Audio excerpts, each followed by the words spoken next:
किसी की उम्र की गणना करनी हो तो हमें दो जगह ध्यान देना चाहिए। पहली जगह हमें व्यक्ति की उम्र रेखा को देखना चाहिए जो ये वाली होती है, और दूसरी जगह व्यक्ति को हमें उसकी हृदय रेखा को देखना चाहिए जो ये दोनों होती हैं।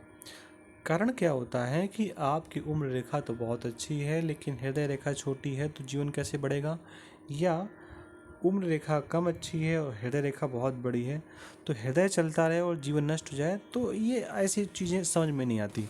इसको आप ऐसे समझिए कि ये जो उम्र रेखा आपको दिखाई दे रही है, इसको हम लोग लाइफ लाइन उम्र रेखा कहते हैं। ये जब ऐसे निकलती हुई यहाँ तक बिल्कुल लास्ट पॉइंट तक ये ब्रेसलेट तक पहुँचती है, तो ऐसी स्थिति में हम कह सकते हैं कि व्यक्ति की पूर्ण आयु है, और पूर्ण आयु कलयुग में 100 वर्ष की मानी गई है। अगर आप 100 वर्ष से अधिक जीवित रहते हैं तो वो गिफ्ट मानिए। अगर 100 वर्ष से आपका जीवन थोड़ा सा कम है तो उसे आप किसी प्रकार से दोष मान सकते हैं, या कुछ आपने ऐसा किया जिसका परिणाम आपको भोगने को मिला। अब जब इस हाथ को आप गौर से देखेंगे और देखते जाएंगे तो ये जो आपकी उम्र रेखा है यहाँ पर जो मैंने आपको बताई धीरे से, इस उम्र रेखा को आप देखिए और इस उम्र रेखा को 4 बराबर भागों में बांट दीजिए। यहाँ तक आप पहुँचे, यहाँ तक आप पहुँचे और यहाँ तक पहुँचे।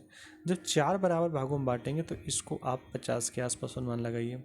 यहाँ पर आप 75 के आसपास पहुँचिए, और जब ये रेखा ब्रेसलेट तक आपकी पहुँच जाए तो यहाँ आप इसको 100 वर्ष मानिए, और यहाँ पर इस रेखा को 25 वर्ष मानिए। ये जो मैंने आपको एक अनुमानित बताया हुआ है, जो आपको दिखा रहा हूँ, ये इसमें 1-2 साल का अंतर आ सकता है, क्योंकि किसी लोगों के हाथ छोटे होते हैं, किसी के बड़े होते हैं, उसके अनुसार भी चीज़ों को देखना पड़ सकता है।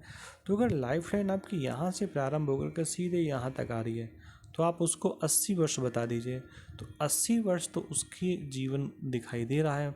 अब यहाँ कंडीशन ये है कि उस 80 वर्ष में उसके खान पान और उसके रहने के स्थान पे भी निर्भर करता है। उदाहरण के रूप में आप ठंडे प्रदेशों पे रहते हैं, जम्मू कश्मीर पे रहते हैं, आप ऐसी जगह रहते हैं, केदारनाथ के आसपास रहते हैं, तो वहाँ पर औसतम आयु आपकी थोड़ी सी बढ़ जाती है। यानी कि अगर हाथ पे 80 दिखाई दे रहा है तो आप 85-90 भी पहुंच सकते हैं। अगर आप ऐसी जगह रहते हैं जहां बहुत धूप होती है, बहुत गर्मी होती है, आप राजस्थान में रहते हैं, आप मध्य प्रदेश में रहते हैं, आप उत्तर प्रदेश में रहते हैं, तो ऐसी स्थितियों पे जहां पर आपको 75 साल उम्र दिखाई दे रही है, यहाँ पर इसको आप 65 से 70 तक आप मान करके चलिए कि ऐसी स्थितियाँ हो सकती हैं। तो ये आप किसी के भी हाथ को देख करके, अपने हाथ को भी देख करके एक अनुमान आप लगा सकते हैं कि आपकी पूर्ण आयु है, थोड़ी सी कम है, या पूर्ण आयु से ज़्यादा है। ये आप केवल और केवल हाथ की उम्र रेखा को देख करके आप ऐसा बता सकते हैं कि आपके हाथ की स्थिति कैसी है।